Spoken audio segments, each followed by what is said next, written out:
Assalamualaikum warahmatullahi wabarakatuh.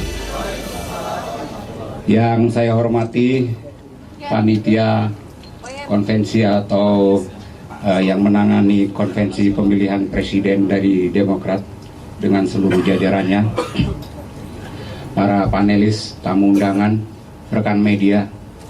Hari ini saya memanjatkan puji syukur kepada Allah yang besar. Kedatangan saya ke ruangan ini disambut dengan hujan. Hujan adalah berkah yang luar biasa. Banyak orang menganggap bahwa hujan adalah sesuatu andai kita memohon kepada Yang Maha Kuasa, insya Allah akan dikabulkan. Hari ini pun saya masuk ke sini, saya berharap hal yang baik untuk negeri kita. Saya harus lihat jam nih, kadang-kadang saya bicara agak nyelonong waktunya. Bahwa hari ini saya ingin menyampaikan beberapa hal dan juga komunikasi yang kita bangun menjadikan sesuatu penyempurnaan andai aku menjadi pemimpin Republik Indonesia yang akan datang. Mulai dari pengabdian saya, background saya sebagai tentara. 33 tahun 3 bulan aku mengabdi menjadi Tentara Nasional Indonesia.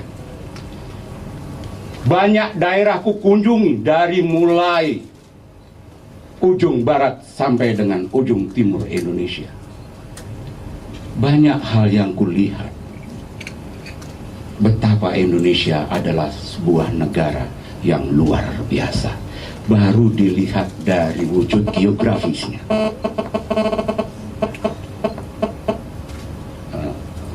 Selanjutnya, dari wilayah yang demikian luas, dari banyak pulau yang kita miliki, dari laut yang demikian luasnya, merupakan satu kesatuan, negara kesatuan Republik Indonesia.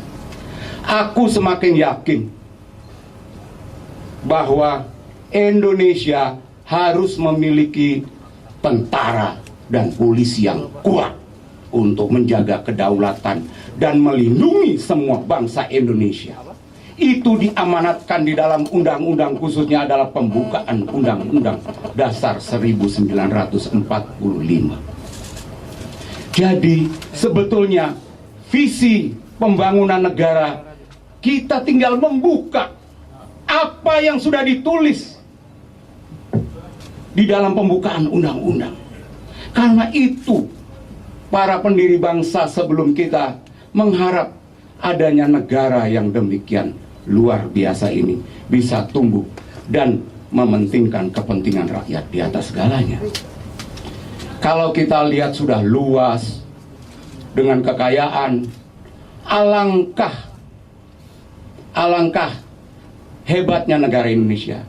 Oleh sebab itu, dalam forum ini pun saya menyampaikan, jangan sekali-kali meniru negara lain, karena negara Indonesia sangat beda.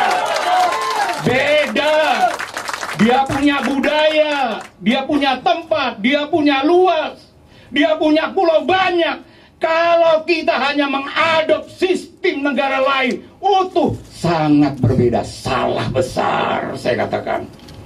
Jangan sekali-kali hanya mengikuti itu. Kita lihat selama ini semua hanya mengadop dari negara barat. Indonesia adalah negara yang spesifik luar biasa. Pulaunya banyak, suku bangsanya banyak, macam bahasa daerahnya banyak, tapi bahasa yang digunakan bukan bahasa mayoritas, yaitu penduduk Jawa berbahasa Jawa, tetapi bahasa persatuan, yaitu bahasa Indonesia. Masuk kembali kepada negara, ada dua yang saya lihat dalam perjalanan. Sumber daya kita cukup baik, cukup banyak. Dua yang saya perhatikan, sumber daya alam dan sumber daya manusia. Tapi ingat, manakala kita mengeksploitir sumber daya manusia, harus diiringi dengan persiapan yang lebih baik. Lebih khusus lagi, sumber daya alam. Sumber daya alam kita, andai kita tidak hati-hati menyikapi hanya mengeksploitir hari ini, 5 tahun, 10 tahun, kita tidak akan pernah menjadikan negara Indonesia lebih besar lagi di akan datang. Karena apa? Sumber daya alam itu sangat terbatas. Ingat, boleh dieksploitasi, tetapi juga perhatikan lingkungan hidup. Jangan dihabiskan sesuka-suka. Mumpung bisa dikeruk-keruk sampai habis. Jangan jadi manusia yang rakus. Harus berpikir bahwa anak turunan kita juga bagian dari pembangunan negara ini masa datang. Andai kita sudah mengerti terbatasnya sumber daya alam yang kadang-kadang kita dinina-bobokan, kita kaya, sumber daya alam melimpah dan sebagainya. Ingat, ada batasnya, ada tahapannya, nanti suatu saat akan habis. Oleh sebab itu kita harus membangun sumber daya manusianya. Sumber daya manusia Indonesia jumlah cukup banyak. Jumlah cukup banyak. Bisa menjadi potensi, tapi bisa menjadi petaka. Andai dia berkualitas, maka dia menjadi potensi yang luar biasa. Saya selalu mengatakan kepada pemuda, ingat, jangan merasa bahwa kau tidak punya peran membangun negara. Sejarah sudah mengatakan, sejarah sudah mencatat dan mengatakan, kita baca semua, Indonesia baru bisa merdeka setelah Sumpah Pemuda didengungkan. Itu pun 17 tahun kemudian. 17 tahun kemudian baru Indonesia merdeka. Kalau tidak ada Sumpah Pemuda, satu bangsa, satu bahasa, satu tanah air, kalau kita tidak bersatu, tidak akan pernah kita merdeka seperti saat ini. Selanjutnya, oleh sebab itu, sumber daya manusia juga harus disiapkan. Saya pesan, siapapun yang memimpin bangsa ini, catat semua kelahiran manusia di Indonesia. Kalau dulu mungkin membayar, ada daerah-daerah yang sekarang mencatat kelahiran sudah tidak membayar. Saya ingin sebetulnya pencatatan itu tanpa uang. Catat kelahirannya, ikuti perkembangannya, isi kemampuannya dengan kualitas otak. Mengapa? Karena otak manusia adalah sumber daya yang luar biasa, bisa dikembangkan tanpa batas. Potensi luar biasa. Banyak saya baca di luar, seseorang pencipta karena menggunakan otaknya dengan semaksimal mungkin. Barang yang tidak ada menjadi ada. Itu mendapatkan kekayaan, kemakmuran yang luar biasa. Indonesia tidak boleh tertinggal. Pendidikan menjadi perhatian.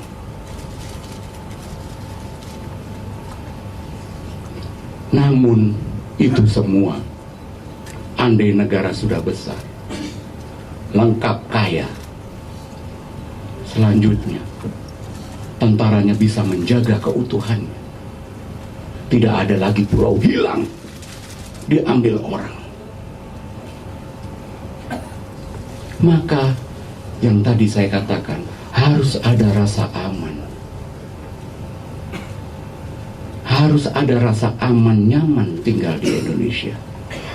Dengan demikian, kita bisa meningkatkan yang namanya ekonomi kerakyatan. Apa ekonomi kerakyatan sebetulnya? Ekonomi yang mengikut sertakan rakyat sebanyak-banyaknya dan mensejahterakan rakyat Indonesia. Itu ekonomi kerakyatan. Selanjutnya, dalam perjalanan saya melihat ke perbatasan. Perbatasan Papua, perbatasan Kalimantan, perbatasan kita salah satu pulau terluar atau terdepan yaitu Pulau Sekatung yang berada di utara dari Natuna, jauh. Betapa banyak hal yang bisa kita lakukan. Saya merasa daerah-daerah itu harus menjadi perhatian kita. Harus. Karena mereka pun bangsa Indonesia yang berada di depan. Yang andai ada orang mendarat ingin mengambil itu pulau dengan kekayaannya, dia yang ada di sana. Perhatikan orang yang di depan itu. Kita harus juga mau mengoreksi diri. Mungkin karena ada subsidi bahan bakar yang mudah kita dapat, sehingga kita hidup menjadi lebih boros. Tapi orang yang di luar itu hidup untuk menjaga kedaulatan dengan segala keterbatasannya, tidak pernah mengeluh dan sangat hemat. Justru orang yang di kota hidup nyaman, tenteram, tetapi hidupnya boros. Rasanya tidak adil ini. Rasa tidak adil. Oleh sebab itu, saya menyarankan, mari mulai dari diri kita sendiri. Hiduplah hemat. Kalau kita ikuti sumber daya listrik atau lampu, bisa ada alternatif lain, air. Mungkin matahari. Saya hitung, saya tanya kepada METI, masyarakat energi terbarukan Indonesia yang sudah 12 tahun berkecimpung di situ. Apa betul tidak ada energi alternatif di Indonesia? Kalau di daerah musim dingin mungkin berapa persen mendapatkan matahari. Tapi di Indonesia sepanjang tahun kita punya. Mengapa tidak dikembangkan? Saya takut ada orang asik hanya menggunakan bahan bakar yang disubsidi ini. Karena saya datang ke perbatasan, mereka menggunakan genset. Bahan bakar minyak tidak ada di perbatasan. Dikirim jauh dari sini, yang mungkin kita beli jauh dari negara lain.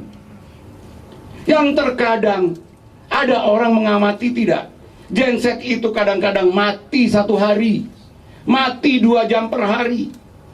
Tapi bahan bakar yang dihitung dipakai setiap hari jumlahnya sesuai seperti genset itu hidup. Itu korupsi secara tidak langsung, kecil-kecilan numpuk. Kita harus paham itu. Berapa genset yang dipakai, berapa hidup, harusnya dihitung. Karena bangsa Indonesia yang sangat welas asih, penuh maaf, mati itu listrik, ya sudah, nggak apa-apa. Tapi gunakanlah kebaikan hati bangsa Indonesia yang seperti ini. Bukan diprovokasi. Justru harus ada perhatian. Harus ada perhatian ini. Kita harus terdepan. Mulai dari mana? Dari diri sendiri kita harus hemat. Hidup apa adanya. Jangan seperti orang-orang yang banyak saya lihat. Modal pendapatan 5 rupiah, nampang 10 rupiah. Dari mana 50 rupiah berikutnya? Dia ambil dari tempat yang lain, korupsi kecil-kecilan. Tidak sadar itu. Oleh sebab itu, kalau modal kita 5 rupiah, hidup dengan 3 rupiah, 2 rupiah cadangan. Apa susahnya? Makan cukup. Tetapi memang jenis makanan yang dimakan memang berbeda bagi orang kaya dan mungkin orang yang kurang berpunya. Harus belajar dari kehidupan. Allah sudah mengajarkan kepada kita semua. Manakala aku muda, apapun bisa ku makan, tapi aku tidak punya uang. Manakala aku seperti ini, aku punya uang, tetapi tidak boleh makan sembarangan. Jadi ini harus kita belajar dari alam. Allah sudah menentukan seperti itu. Artinya manusia tidak bisa sesuka-suka. Selanjutnya untuk pangan juga saya merasa bahwa sedih masih ada impor pangan. Oleh sebab itu perlu kita adanya kemandirian pangan. Tapi penataan pangan itu juga harus disesuaikan dengan budaya dan potensi dari masing-masing pulau Indonesia. Janganlah makan diseragamkan. Banyak orang menganggap dulu makan ubi itu orang tertinggal. Kenali Indonesia secara keseluruhan. Di Papua tidak bisa buka lahan padi di sana. Kalau dipaksa makan padi atau makan beras, dia tidak bisa. Yang ada ubi. Kebijakan pengembangan pertanian atau pangan harus melihat potensi masing-masing wilayah. Kalau dia biasa makan ubi kembangkan menjadi ubi yang berkualitas. Kalau biasa makan sagu yang berkualitas. Kalau kurang masalah vitaminnya, suntik masih vitamin di tempat yang lain. Itu semua saya harapkan bahwa andai kita bisa mandiri pangan, bisa mandiri energi, berapa yang bisa dihemat dari subsidi, bisa membangun yang kita butuhkan. Saya berharap kita bisa mandiri pangan, bisa mandiri energi, tetapi jangan lupa keadilan. Di dalamnya keadilan, mulai dari kesempatan mendapatkan pelayanan kesehatan, pendidikan, selanjutnya masalah hukum, keadilan, sehingga kita akan menjadi sejahtera. Saya titip, janganlah jadi bangsa yang selalu pesimis. Janganlah selalu mencaci maki negaranya sendiri. Sekali-kali lihat negara orang, baru dia tahu. Tapi yang saya harapkan, membangun bangsa adalah kewajiban semua warga negara. Negara bukan punya sekelompok orang atau segolongan orang atau hanya seseorang merasa kalau sudah menjadi presiden miliki semuanya. Bukan. Tetapi bisa membangun negara seperti ini karena kita bersatu mulai dari pada saat ada Sumpah Pemuda. Itu pesan saya sekali lagi, jangan menjadi orang yang pesimis, selalu saja mencaci maki negaranya sendiri. Andai orang melihat negaranya sendiri kok dicaci maki, mutu seperti apa, seburuk apapun, mari kita bangun bersama-sama. Kalau kita punya masukan, beri masukan yang baik. Jangan bicara di luar. Ingin mencari tambahan nilai, mungkin dia bicara di luar. Itu dari saya. Ada satu saja sebagai penutup. Ini kok terlalu tegang semua, mungkin bahasa saya. Saya mohon maaf, saya penyampaiannya begini. Karena 33 tahun 3 bulan pengabdian di militer tidak mudah saya tinggalkan. Watak, sifat, dan sebagainya. Senang, susah yang membuat kita sendiri. Senang, susah yang membuat kita sendiri. Bahagia atau tidak yang membuat kita sendiri. Contoh, ada senior saya, mungkin ini agak lebih sedikit ya, lebih ya? Masih ada, Pak. Oh, masih ada, Pak. Ya. Ada senior saya dulu. Pada saat saya Kapten Mayor, senior saya ini mengatakan kepada saya, Edi, dekat begitu, Edi, aku cita-citanya pengen jadi wali kota Surabaya. Kaget saya. Orang jadi tentara itu pengen jadi jenderal, pengen jadi komandan, panglima, pengen jadi, waduh, kok ini pengen jadi wali kota Surabaya. Beliau sebut almarhum Sunarto, almarhum dia. Baik dengan saya, sering ngobrol gitu. Pak, saya ingin tahu katanya gitu. Aku pengen jadi wali kota Surabaya. Ya sudah, kalau pinginnya ya, connect WF, pengen jadi jenderal. Saya bilang begitu. Masuk susah-susah kok jadi wali kota. Pada saat itu belum populer. Kalau sekarang wali kota, oh banyak, kerja keras, bertanding. Kalau dulu tunjuk saja jadi kan gitu. Suatu saat beliau betul jadi wali kota Surabaya. Selanjutnya beliau jalan-jalan keluar dari kantor wali kota, jalan-jalan dengan stafnya. Jalan-jalan beliau melihat parkiran becak di pinggir jalan besar. Di dalam becak yang diparkir berapa becak ini, ternyata beliau melihat ada tukang becak yang tidur pulas di situ, ngorok. Padahal mobil besar lewat, karena jalan ini jalan utama. Begitu. Terus wali kota ini, senior saya bilang begini, iya, kok iso ya? Kok bisa ya tidur nyenyak begini dia? Padahal di becak banyak kendaraan lewat, suaranya tidak terdengar, seolah-olah luar biasa pulesnya dia di sini. Kenapa bisa begini katanya? Wah, aku yang di kasur nggak bisa tidur nyenyak seperti ini. Itu kata wali kota. Jawabannya oleh stafnya, Pak, gampang, Bapak becak ay, besok tidurnya pulas. Jelas ya? Jadi wali kota kalau mau tidur pulas, narik becak dulu baru tidurnya pulas. Ya, terima kasih atas perhatian. Tapi begini.